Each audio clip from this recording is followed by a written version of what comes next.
তারেক রহমানকে সম্মান জানিয়ে বগুড়া ৪ আসনে লড়বেন হিরো আলম। ফের শাহবাগ অবরোধ করেছে ইনকিলাব মঞ্চ, যান চলাচল বন্ধ।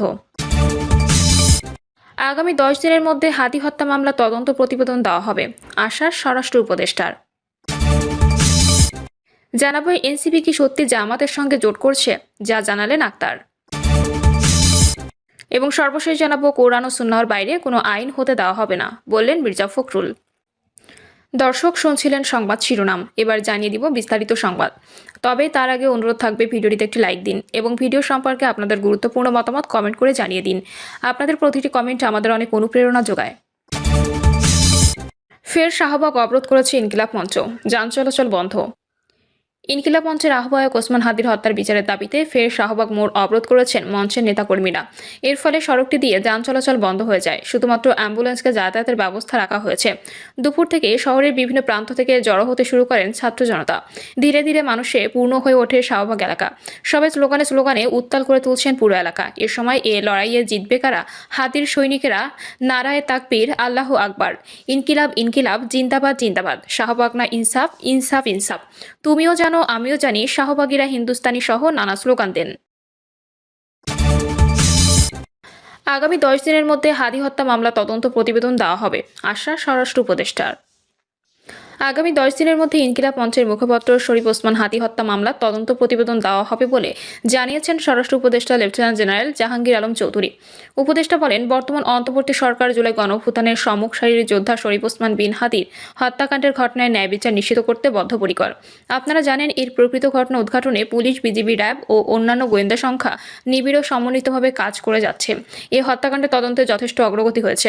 তদন্তের স্বার্থে এবং প্রকৃত অপরাধী ও মদতকারীদের শনাক্তের জন্য এখনই সবকিছু প্রকাশ করা যাচ্ছে না।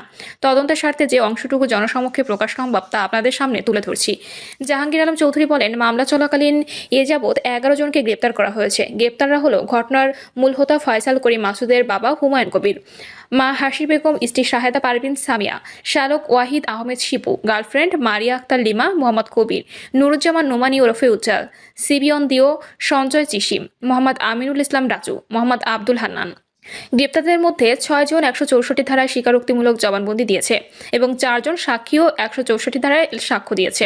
উপদেষ্টা বলেন, আমি বিভিন্ন রাজনৈতিক দলের অভ্যন্তরে উৎপেতে থাকা ব্যক্তিদের ফ্যাসিস্টের দোসর, সন্ত্রাসী ও দুষ্কৃতকারীদের বিষয়ে দলগুলোকে সচেতন থাকার অনুরোধ করছি। বিভিন্ন রাজনৈতিক দলের কিছু নেতাকর্মী ভালোভাবে না জেনে ফ্যাসিস্টের দোসর, সন্ত্রাসী ও দুষ্কৃতকারীদের তাদের দলে স্থান দিচ্ছে বলে আমরা খবর পাচ্ছি। এ বিষয়ে রাজনৈতিক দলের নেতৃবৃন্দকে অনুরোধ করব, এইসব ব্যক্তির বিষয়ে আপনারা সচেতন হন। দলের ভেতরে আড়ি পেতে থাকা সুযোগ সন্ধানের সুবিধাবাদী ও খোলস পাল্টানো দুষ্কৃতকারীদের চিহ্নিত করুন, এদের থেকে দূরে থাকুন।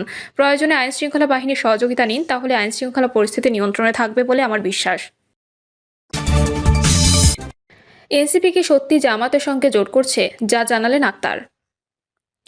জামায়াত ইসলামীর সঙ্গে জোটের বিষয়ে এখনো কোনো চূড়ান্ত সিদ্ধান্ত হয়নি বলে জানিয়েছেন জাতীয় নাগরিক পার্টির সদস্য সচিব আক্তার হোসেন। তিনি বলেছেন, তবে আমাদের আন্দোলনে যে সংস্কারের কথা বলা হয়েছিল তা বাস্তবায়ন করার জন্য সমঝোতার বিষয়ে আলাপ আলোচনা চলমান রয়েছে। আদালত প্রাঙ্গণে জামিন পাওয়ার পর গণমাধ্যম কর্মীদের সামনে ক্ষোভ প্রকাশ করেন আক্তার হোসেন। বলেন, এই মামলাগুলো বিগত সরকারের সময়ে সম্পূর্ণ রাজনৈতিক উদ্দেশ্য করা হয়েছিল। একটি মামলা ছিল মোদি বিরোধী আন্দোলন এবং অন্যটি আবরার ফাহাদ হত্যার প্রতিবাদ কর্মসূচির দায়ে। অন্তর্বর্তীকালীন সরকারের ১.৫ বছর সময় পার হয়ে গেলেও এই মিথ্যা ও হয়রানিমূলক মামলাগুলো কেন নিষ্পত্তি করা হয়নি তা নিয়ে ক্ষুব্ধ তিনি। এদিকে সার্বিক বিষয়ে অবস্থান জানাতে জরুরি সংবাদ সম্মেলন ডেকেছে ৮ দলীয় জোট। বিকাল ৪টায় জাতীয় প্রেস ক্লাবে এই সংবাদ সম্মেলন অনুষ্ঠিত হবে। সূত্রে জানা গেছে, যুগপৎ আন্দোলনে শরিক ৮ রাজনৈতিক দলের সঙ্গে যুক্ত হচ্ছে আরও ৩টি রাজনৈতিক দল। দল ৩টি হচ্ছে এলডিপি, এবি পার্টি ও এনসিপি।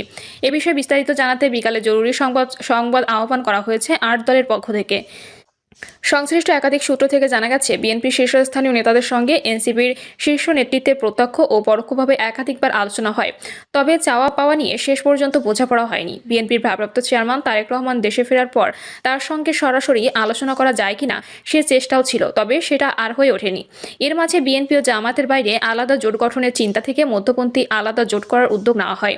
সেই উদ্যোগে গণতন্ত্র মঞ্চকে যুক্ত করার প্রচেষ্টা ছিল। পরে কেবল এনসিপি, এবি পার্টি ও বাংলাদেশ রাষ্ট্র সংস্কার আন্দোলনের সমন্বয়ে জোট হয়। গণতান্ত্রিক সংস্কার জোট নামে ৭ ডিসেম্বর এই ত্রিদলীয় জোটের আত্মপ্রকাশ ঘটে।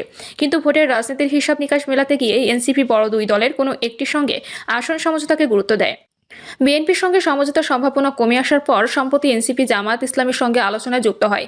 এদিকে জামায়াতের সঙ্গে এনসিপির সমঝোতার বিষয়টি অনেকটাই চূড়ান্ত হওয়ার পর গতকাল সন্ধ্যায় দল থেকে সরে দাঁড়ানোর ঘোষণা দিয়েছে তাসনিম জারা। তিনি দলটির জ্যেষ্ঠ যুগ্ম সদস্য সচিব ও রাজনৈতিক পর্ষদের সদস্য ছিলেন।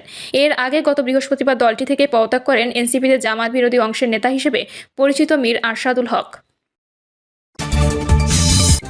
কোরআন ও সুন্নাহর বাইরে কোনো আইন হতে দেওয়া হবে না, বললেন মির্জা ফখরুল।